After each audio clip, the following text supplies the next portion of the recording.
Hello, we're the Gerhardt family. I'm Roger. I'm Amber. I'm Victoria. And I'm Nikki. We're here to pay a special tribute to Dennis and his relationship with our family over the years at the YMCA.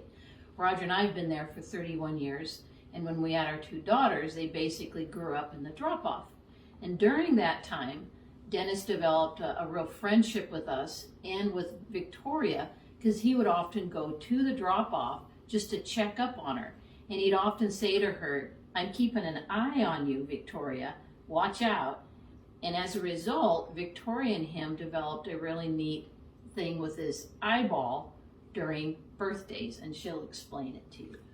So one year when I was 8 years old, we decided to get something for Mr. Bender's birthday, and we got the usual. We always got Mountain Dew, a card, and some chips. And one year I saw this eyeball, and I thought of what he always said to me about keeping his eye on me. So I gave this eyeball to him, and for 7 years now, we exchanged this eyeball between his birthday and mine. And he's been a really good friend, and I'm gonna miss him a lot. Yeah, he was special. We will miss Dennis very much. He was such a blessing every time we came to the Y every day. We always enjoyed seeing him, and he always made a point of talking and coming and visiting with us, and he'll be greatly missed. And we just ask blessings on the family and peace and comfort during this time. Thank you. Hi, my name is Heather Lorick, and this is my daughter, Bethany. Dennis was special to us because he welcomed us to the Missoula YMCA as a friend, and he lived his life by example. In January 2021, we were new to Montana. We were looking for an activity that we could do together to establish some fun routines, and the indoor track seemed like fun. The first week of class, Dennis showed up and introduced himself and running to us. Dennis was friendly and took the time to get to know us. He gave us advice about living in Montana. If I was having a hard time, he might share some of his experiences, and he'd give me hope that things would get better. Then he would say, "Okay, now go run." Dennis was always helping us if we had trouble with running, and showing us how he would do or fix it. He even found watches from the lost and found and let us use them to train. It was very helpful to have a hands-on coach, especially in running. Running in the Riverbank Run was a goal Dennis helped us set and achieve together. It is sad for us that we all just met Dennis this last January and only knew him this 1 year of his life. However, we are honored to say that we had the privilege of getting to know him this last year. We were so fortunate to be placed in Dennis's path, to receive his kindness and his example of a life well lived.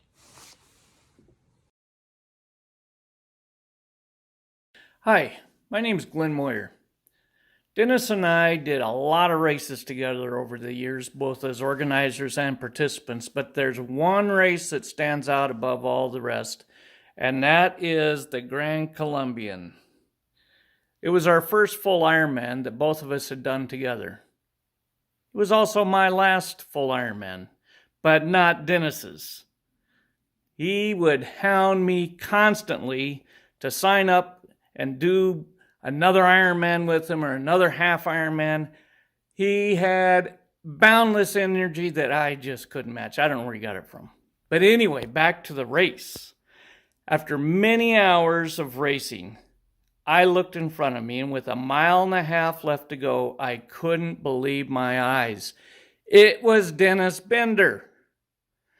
Now, anytime a race had involved running shoes, I always lost to Dennis, but I thought this could be my chance.